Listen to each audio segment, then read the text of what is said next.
2014 yılında ABD'nin Boston şehrinde tıbbi çalışmalarını ve araştırmalarını tamamlayıp memleketi Urumçi'ye dönen bilim insanı İmamcan İbrahim'in 2017'de tutuklanıp ceza kampına kapatıldığı öğrenildi.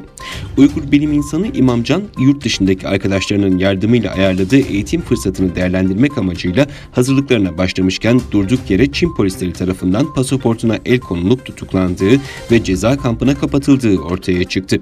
Özgür Asya Radyosu'nda yer alan habere göre Kasım 2014'ten itibaren Japonya gibi bazı ülkelerde özel sağlık programlarında imzası olan ve bu süre zarfında birkaç kez Japonya'ya gidip gelen İmamcan'ın 2017 yılına kadar WeChat uygulaması ile yurt dışındaki meslektaşlarıyla irtibat halinde olduğu belirtiliyor.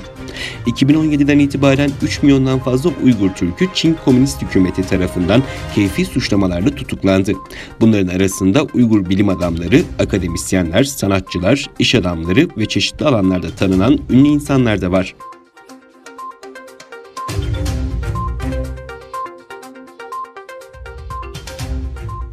Çin medyasına yansıyan görüntülere göre 23 Mart'ta Çin'in Yunnan eyaletinden Doğu Türkistan'ın Aral beldesine 6 özel uçakla sürü halinde sözde öğretmen olduğu iddia edilen çok sayıda Çinlinin yerleştirildiği, diğer kaynaklarda ise 24 Mart günü başka bir Çinli grubun 9 özel uçakla Doğu Türkistan'ın Hotan bölgesine getirildiği öğrenildi.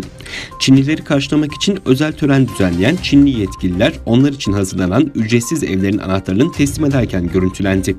Görüntüleri yayan Çinliler sosyal medya üzerinden diğer Çinlileri Doğu Türkistan'a göç etmeye teşvik ederken burada ücretsiz konut, tarım arazisi ve iş imkanı sağlanacağını vurguladı. Çin Komünist Hükümeti bir yandan Doğu Türkistan halkını yoksulluk ve mücadele adı altında Çin vilayetlerine zorla götürüp köle yerine kullanırken öte yandan yoksul, işsiz, dar gelirli Çinlileri Doğu Türkistan'a transfer ederek Çin topraklarının biyografik yapısını değiştirmeye çalışıyor.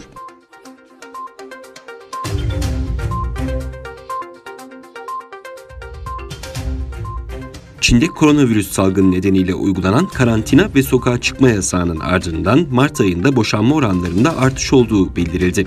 Çin'de son dönemlerde birçok kentte ailelerin evlerde kapalı kalması nedeniyle boşanmalarda artış olduğuna dair haberler yer aldı.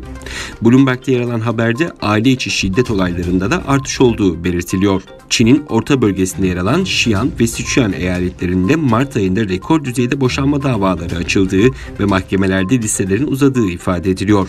Şangay'da avukatlık yapan ve Bloomberg'e konuşan Steve Lee, Mart ortasında gevşetilmeye başlanan sokağa çıkma yasağının ardından baktığı boşanma davalarında %25 artış olduğunu belirtiyor. Ayrıca Çin'de son 15 yılda boşanmalarda 3 katından daha fazla artış görüldüğü bildirildi.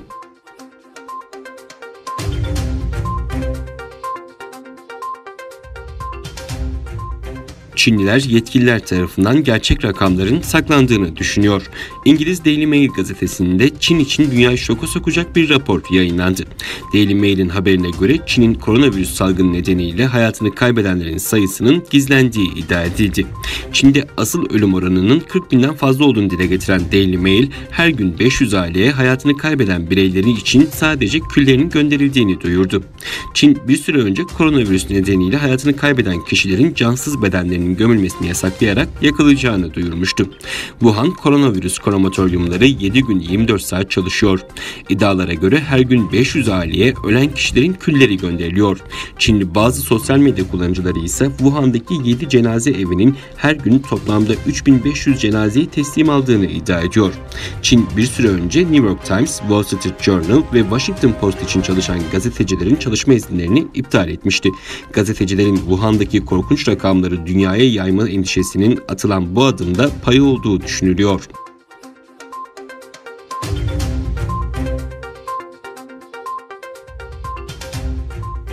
Çin'in Sichuan eyaletinde çıkan orman yangınını söndürme çalışmalarına katılan 19 kişi hayatını kaybetti.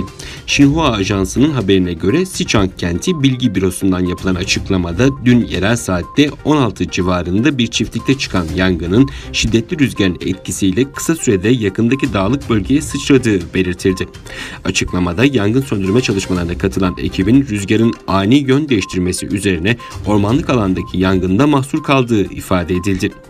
Ekip için başlatılan arama kurtarma çalışmalarında 18 itfaiyeci ile onlara rehberlik eden bir yerel orman işçisinin cansız bedenine ulaşıldığı bilgisi paylaşıldı.